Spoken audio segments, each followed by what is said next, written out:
All right, math scholars, welcome back. This is video 2 of 2. So today's goals are going to be the following. I'd like us to get to be comfortable recognizing what a translation looks like, to describe a translation, and to actually show a translation. So those are the 3 main goals of today. Yesterday you started to decorate your foldable, so we're going to go ahead and jump right in.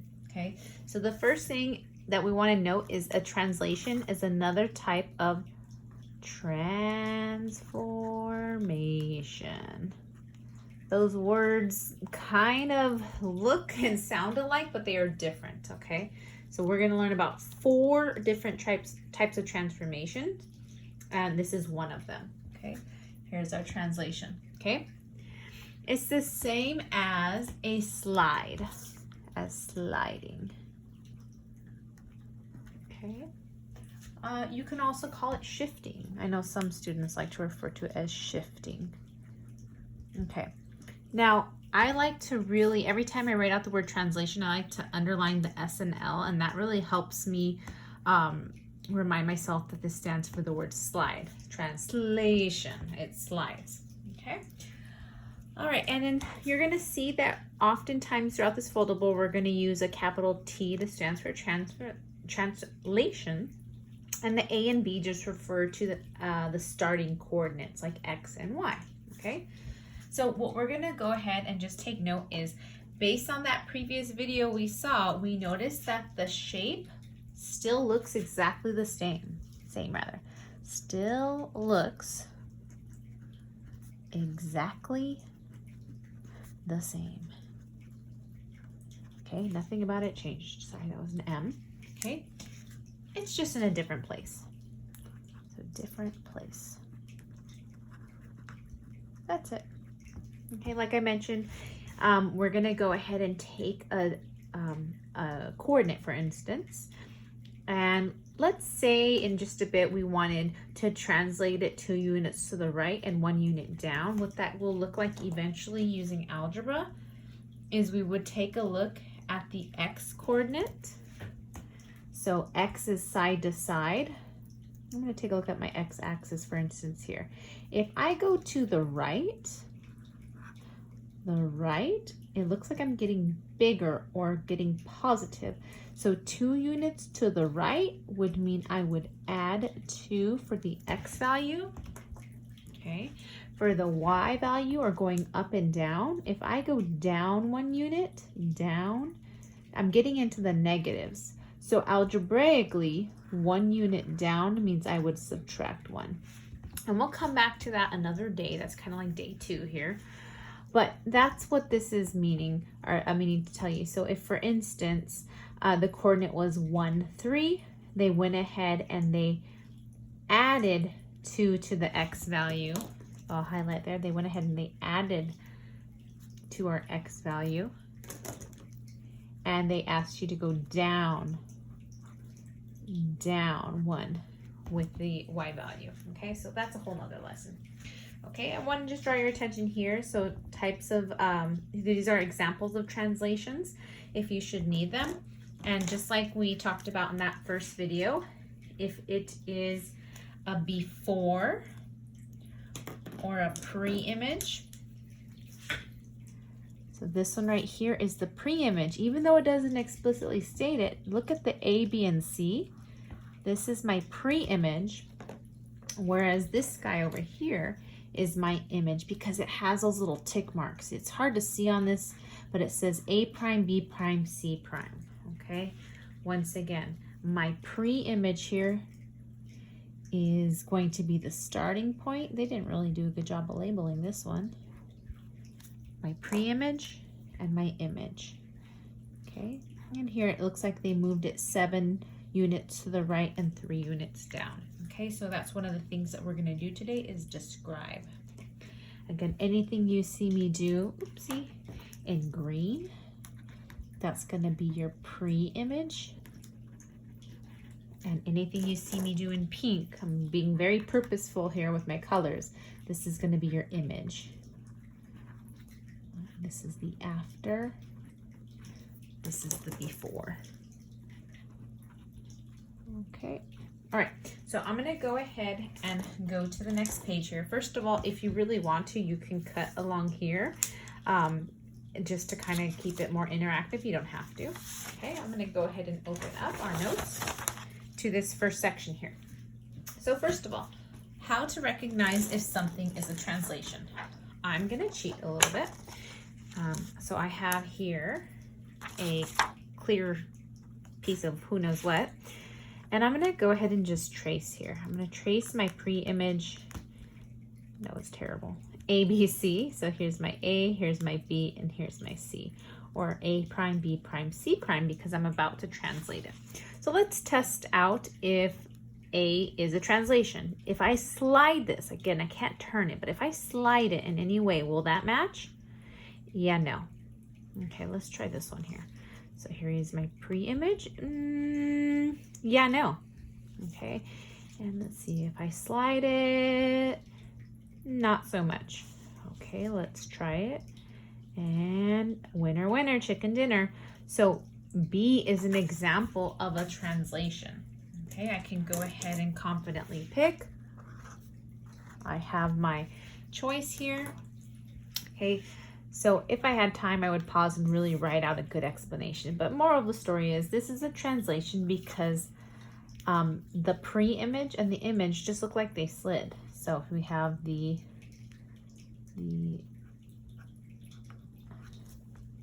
image,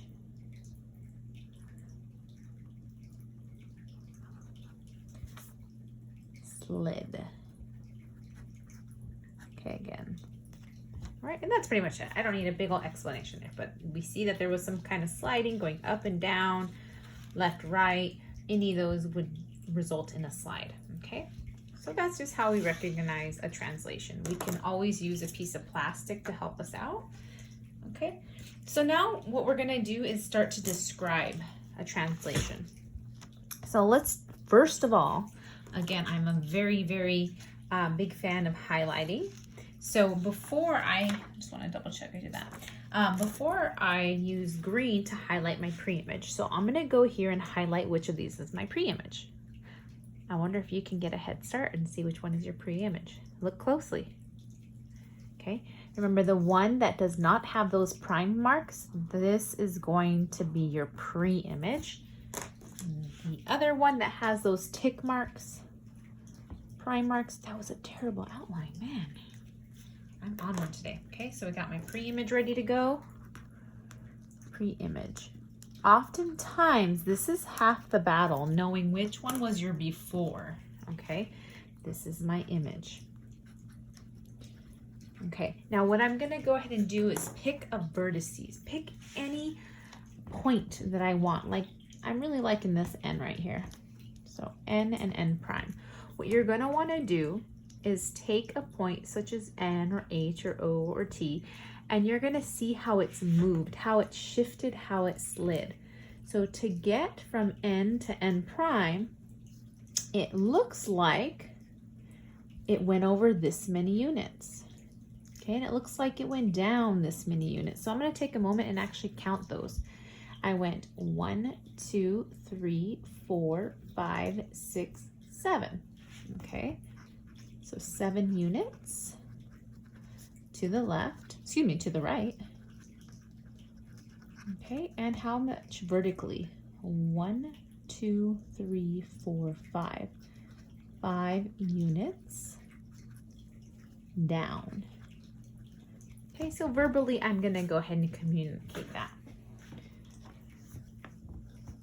Okay, the figure NHOT translated 7 units to the right and we said 5 units down. Okay, now again, be careful. Oftentimes students make a mistake and they like to count the lines or the dots. We're not doing that. We're counting how many jumps. So I'm taking a hop. 1, 2, 3, 4, 5, 6, 7. I know it's tempting to say 8 there, but it is 7. Okay, so that's basically how would we describe it. Again, half the battle. Make sure you acknowledge which is your pre-image versus which is your image. Okay, second to last example here. Example number 3, we're gonna actually physically translate here, okay? And again, I could do that with like a little cheating tool if I felt like I needed to, like a plastic piece of paper or a paper, or you can even use those whiteboards in your desk to help you out with that, okay? So if I really wanted to cheat here, again, this isn't really necessary. I could go ahead and acknowledge where S, U, and N is. S prime, U prime, N prime.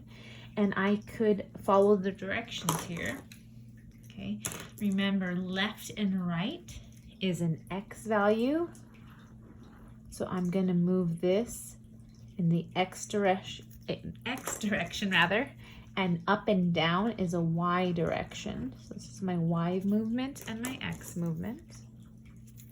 I could, if I wanted to, take this whole plastic piece here and I could go ahead and go 5 units to the right. 1, 2, 3, 4, 5.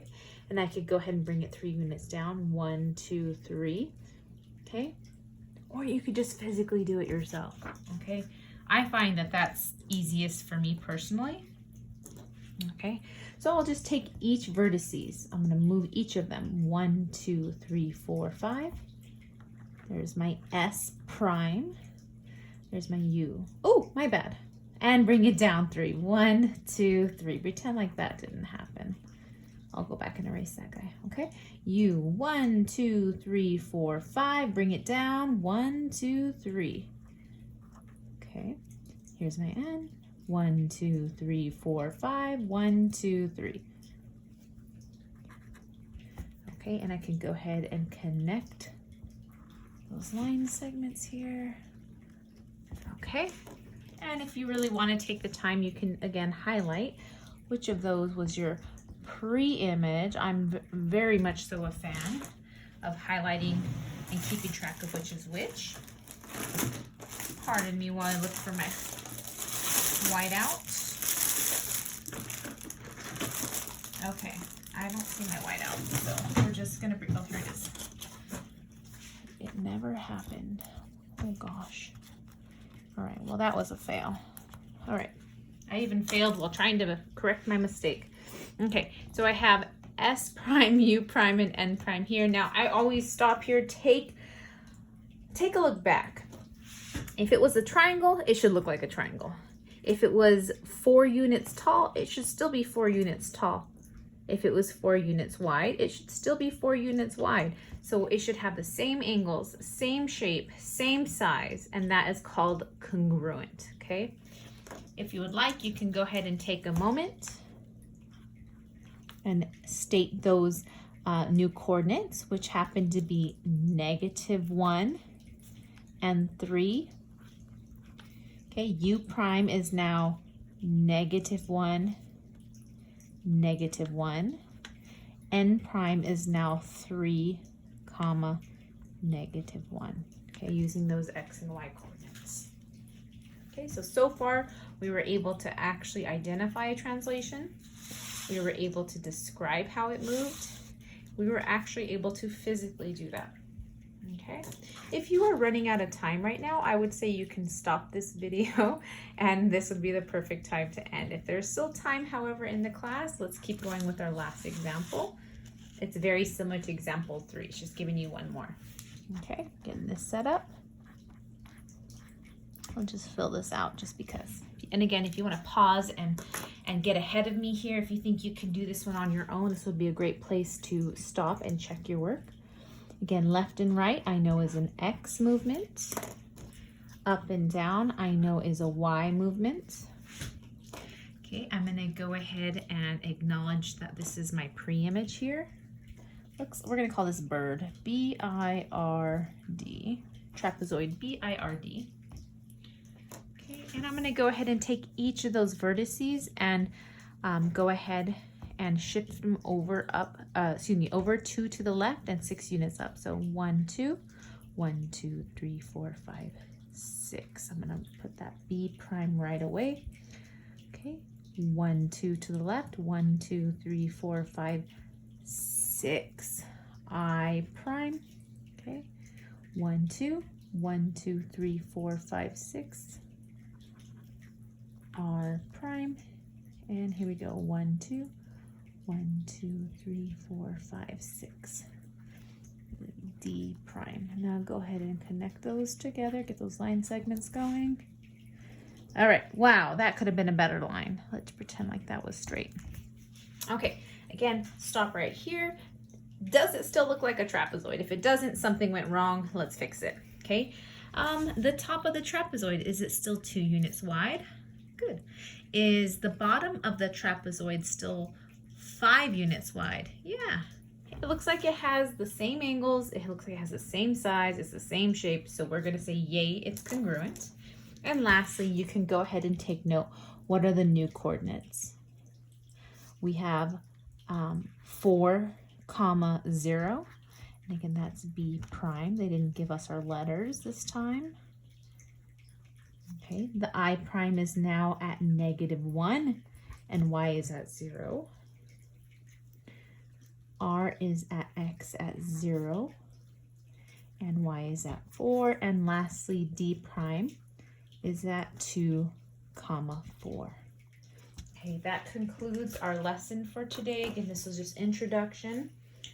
Go ahead and pause the video here. Hope you guys have a great day. There's nothing else for you to do today. If you have time left over, you are more than welcome to watch that YouTube video on the marching band. Take care, you guys. Have a great day.